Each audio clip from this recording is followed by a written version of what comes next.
In a few days' time, the Muslim world will commence the fasting of the holy month of Ramadan, a special month that provides Muslims the opportunity to be new again in times of purity, forgiveness, and faith renewal. Hello, many thanks for joining us on the Unity Station, and it is Issues, that current affairs program where we try to dissect topical issues in society.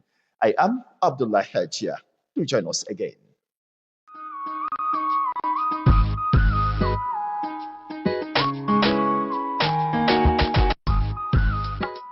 Many thanks for staying tuned.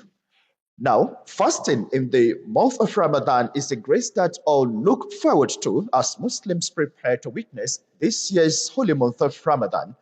An Islamic scholar will be joining me on the conversation to talk more on the significance and what we need to do at this material time. But this will be after this time out. Stay with us.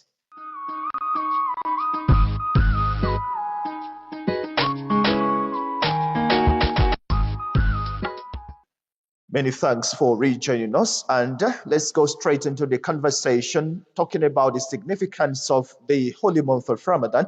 And I'm privileged to be joined by no other person but Dr. MAISUNA Yahya. He's from the Department of Islamic Studies, University of Abuja. He's a non-phase and one reputable scholar, I must say, that we're proud of to talk about fasting at this time. Doctor, you're welcome to Issues tonight. Thank you very much. Assalamu alaikum. Walaikum assalam. Well, at this material time, let's go straight to our conversation. And I will start by asking you, what is the sunnatic way to approach a period like this when the Ramadan is about some days away from this moment? Bismillah ar-Rahman ar-Rahim. In the name of Allah, the most gracious, the most merciful, the most compassionate. In the first place, Allah is a preparatory God, and He loves those who prepare. In the issue of Hajj, it says, وَتَزَوَّدُوا فَإِنَّ خَيْرَ الزَّادِ التَّقْوَى. Get prepared, and the best way to prepare is by renewing your faith. I am picking a keyword from your intro. So let's try as much as we can to get ourselves closer to Almighty Allah, especially with our faith, Islamic faith, the faith in everything all around, and the faith in Ramadan, which we believe in, the faith in which we believe in that people before us have fasted. So how are we going to do? By preparing our hearts, preparing our bodies, in fact, preparing every part of our body, because as Muslims, every part of our body fasts with us. Our eyes, our nose, our heart, our hands, legs, and what have you. So we should get prepared of this. 1, 2, preparation of the kitchen. We should equip our wives very, very well. Then in conjunction with our family members. 3, we must prepare also for those who are around us. Remember, Prophet Muhammad Sallallahu Alaihi Wasallam never joked with neighbors. Neighbors are very, very important in everyone's lives, because when you treat your neighbors well, that could be an asset entry into the paradise of Allah. And finally, we must prepare all around us that have to be spiritualism. We must renew everything. Our recitation of the Quran, giving out sadaqah, doing good to others, and on and on and on. So those are the preparatory intent that we have to get. Okay, well, still with the preparation, I was listening to one scholar talked about the spiritual preparation should even take more preeminence, than the physical preparation. That is in times of our commitment to worship God like never before. Like in his words, that sometimes our spirits could even be dead, but we need to bring it back to life in times of intensifying efforts to stand the night prayer, to do good deeds, charity, reaching out, like you said earlier. How can we intensify more on this? Let me give an analogy. If you're a civil servant like you and I, and we need to buy something in the month of March, April, do we double into it? The answer is no. You get prepared. You prepare for mind, then from mind, you now put it into physical. In mind, I will have to contribute 20,000 naira from my salary. What I want to buy is about 100,000. Already I have 40,000. So I have 3 months interval. By that, my work, my activity will be carried out successfully and well indeed. On that note, as Muslims, we must prepare our hearts.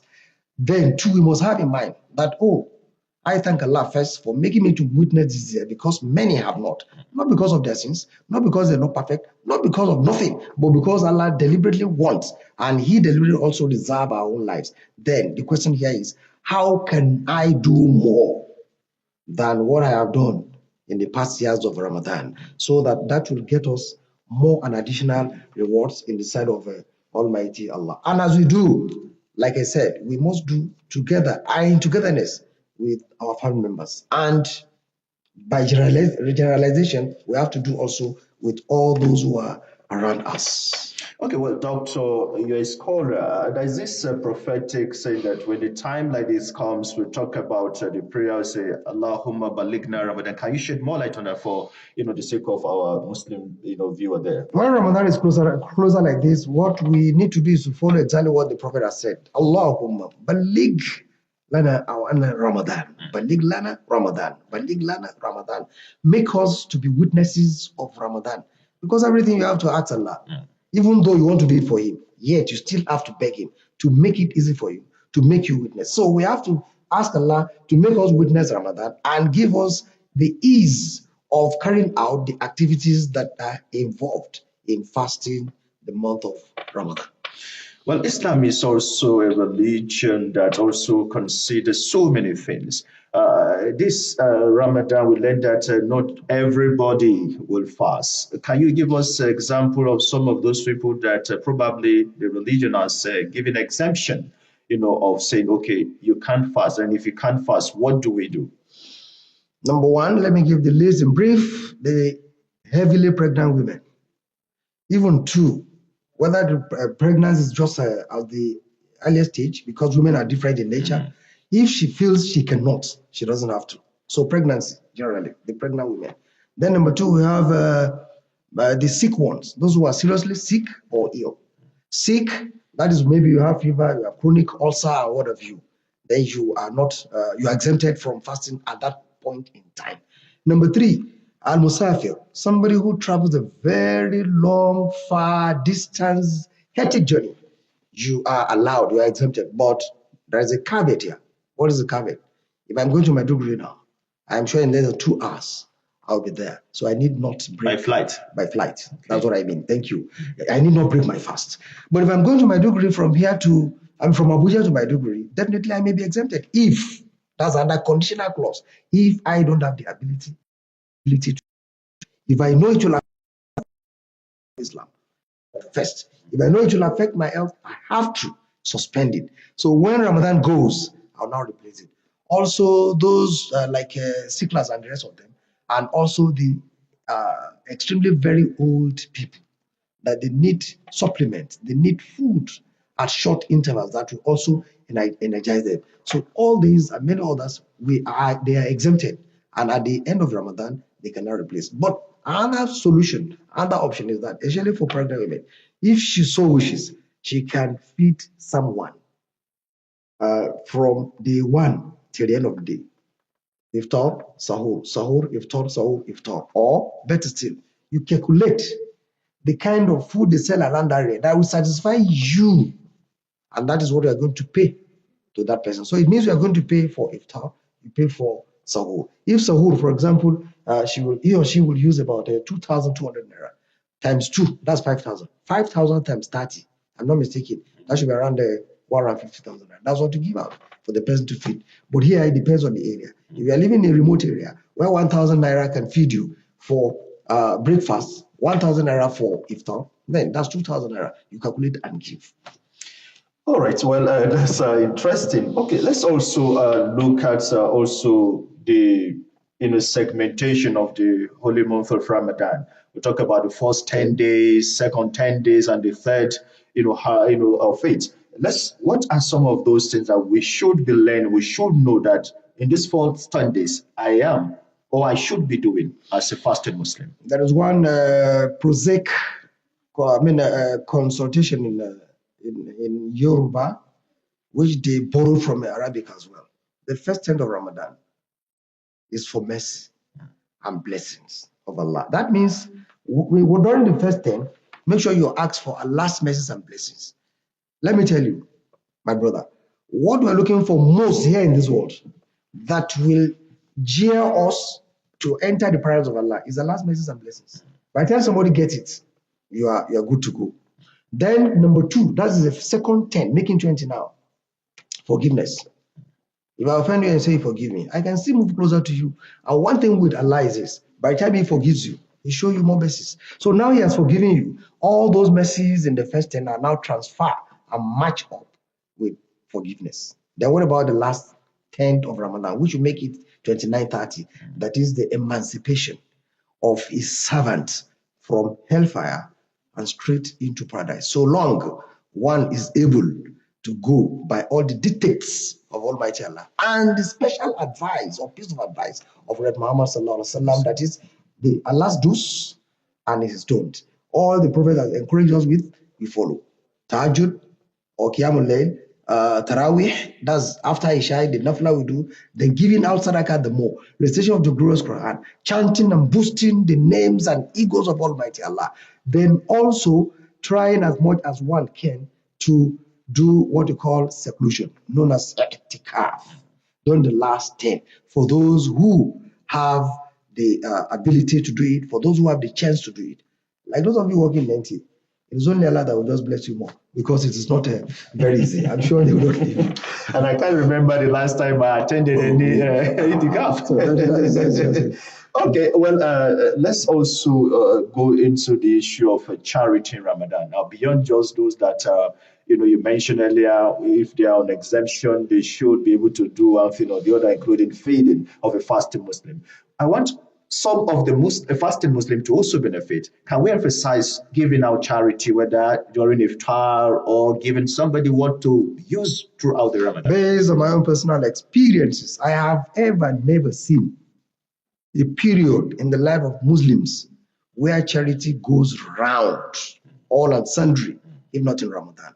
And that is what is paining me, that if we're able to transfer this charitable act that we do in Ramadan to other months, believe me, you may hardly find too poor or people who are worried with abject poverty. Now, well, I can talk of Abuja, I can talk of Kwara, I can talk of Sokoto, I can talk of Nasarawa and many other states. I actually planned that throughout Ramadan, people must come and break their fast in my house. Some also add, they have number of people they have selected to come and take iftar from their houses. Not only that, some buy unsealed dresses that please take this for your salah when it comes. Some, they buy food, raw food like rice, gari, and what have you. Please take this to your house, to your family. Then some will even go and pay for the whole 30 days of that month. Please cook for people. I don't want to know how you share it, but between you and Allah, share to the less privileged, and on and on. What about even cash? It is this time around people use dollar to give charity, not even naira. And why some poor people like us will give naira, and that is based on our capacity. Like a little long nafsan. So people give a lot of charity in Ramadan. But one charity we need to improve on is telling ourselves, especially the imams, the qadis, and all others who are the Islamic scholars, that what we have been doing that is bad, that we have been subjected to drop all this while, but now we decided to have dropped them in Ramadan. Why not get them dropped even after Ramadan? Permanently. Permanently. All right. Well, Imam, I know Ramadan is also a month of the Quran. How can we get much closer in terms of understanding for those who can't even recite, should learn how to recite. For those who don't even know the interpretation of the glorious Quran, should probably get more. If you can't finish every part of it through tafsir, maybe you get closer to scholars that probably will interpret a larger chunk of the Quran for the benefit of your own dealings in this life and in the hereafter. On that note, there is an irony here, which I've noticed with Muslims. Majority of fathers and mothers, they send their children on wars to learn Quran and to learn in Islamia. But why not the same people? If we think we are too big, which I don't want to believe, because, for example, in those who are civil servant and public servant, if they ask you come and go to Germany, come and go to Canada to go and study or to learn a course for 6 months, You will never say you are old. You will put all your enthusiasm there to go and learn it. So why not Quran? For many reasons, but one in particular, that we need to learn Quran.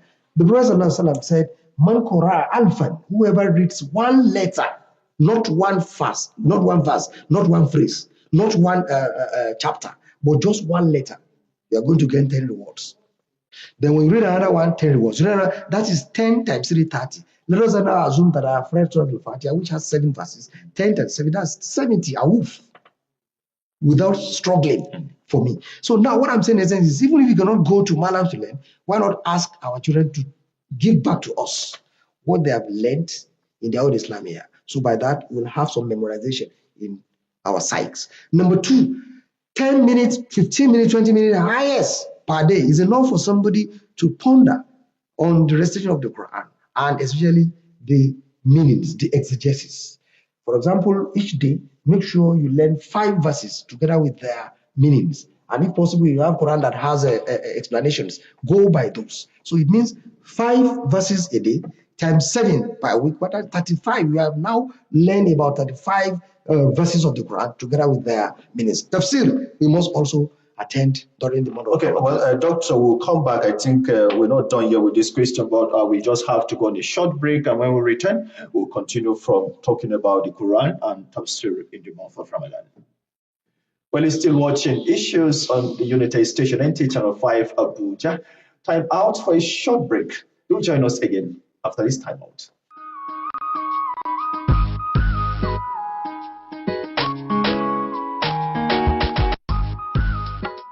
Many thanks for rejoining us after the break. Well, my guest is still here and making a whole lot of sense in our topic, the significance of Ramadan. Well, Doctor, you were talking about tafsir and interpretation of the glorious Quran.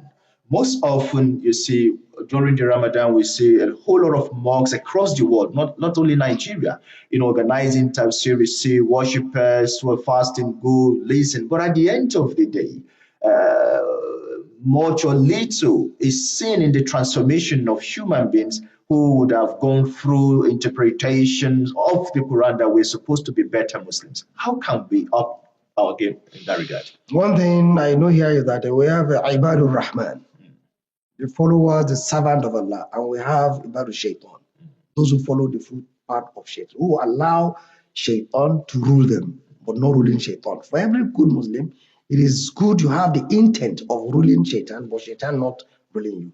That be as it may. What happens is this, Shaitan whispers into people's hearts to say, okay, look, all these things you have learned, you better drop them. And exactly this is the work of Shaitan. He always wants to interpolate in people's affairs. Therefore, for every Muslim, we need to always remember Allah. I will now go back to exactly what the Prophet has taught, that we remember Allah most, we remember death every minute. Then when we live and witness the night, we should think that maybe we are not going to witness the morning. If we have all these at the backs of our minds, then we are going to improve so wonderfully well. And that will accumulate for us a lot of rewards in the sight of Almighty Allah. Doctor, thank you very much. Well, you're a scholar and you will agree with me. During the Ramadan, you see mosques is something else, full into getting full to capacity. We tend to be like a more prayerful Muslims during Ramadan. Yes, I know you've talked about the sincerity. How can we also emphasize that prayer is what we must do even beyond Ramadan? Out of the 5 pillars of Islam, especially to most less privileged, what we have to hammer on to improve and intensify on are 2. You have faith, having iman, billah, and that of his Prophet sallallahu alaihi wasallam. Then you have 5 daily prayers, you have zakat, you have hajj, and what do you have again? Now, if you have all these 5, that is al-iman billah wa rasulihi, zakat, praying 5 times a day, then giving out zakat, song or Ramadan, and having hajj. Now, hajj this year, according to the information I got last week, 11 million. I have never worked to come across 11 million in my life. So going for hajj, 0, except If Allah wants to surprise me, that is bringing it from an unknown place. That is one. So Hajj, out. Secondly, Zakah. For the fact that I don't have money to perform Hajj, likely I don't have money to give out Zakah. So you have two, that is out. Some Ramadan. If I have chronic ulcer, then I am given the opportunity to feed another person. And so I'm not participating fully in Ramadan. But because Allah sees, knows, and will judge me by my intention, that is why He has allowed me to feed people. So 3 out of 5. So what you have now is faith and prayer. And if you look at the way Allah has spoken of prayers in Subhanallah, you should know. And He said, أَوَّلُ مَا يُحَاسِبُ بِالْعَبْدِ يَوْمَ الْقِيَامَةِ الصَّلَاةِ. By the time a Muslim is kept in the grave and all family members face homes, when the angels come, the first thing they are going to ask is about your prayers. If your prayers are okay, all other sins will now be reconsidered just because of the benefit of the prayers you have had. The Quran said to Luma ilayka min al-kitab wa aqimi as-salah. Learn how to read the Quran and all it takes and all that revolves around it. Then wa aqimi as-salah and begin to pray. He didn't even say wa atu zakah. He didn't talk about zakah here. He's talking about giving out 5 daily prayers. Why? Because when you pray and you set your mind there, believe me, whatever misdemeanor, whatever sinful act you have, gradually Allah will make it to get erased off your heart. Then the more they are erased, the more closer you become unto Almighty Allah. Why? Because one day shall be one day when accountability shall be given, and that's after death. What then can we do to meet Allah well? Okay, well, time is beginning to give us signal, but before that, let's quickly also help our fasting Muslim out there. Is there preference or what to use to do iftar? Sunnatically, if I may use that. Sunnatically, yes, you are correct. Sunnatically, Prophet Sallallahu Alaihi Wasallam recommended fruits. And if you look at the work, all fruits do in human beings, very, very overwhelming. Just one out of it. When you take a lot of fruit very well, you will not have the problem of constipation, except other things are causing it. So it means it makes your digestion of food to be easier. So when you go to the toilet, you're not going to start behaving as if you are in a labor room, as a man in particular. So fruits is recommended.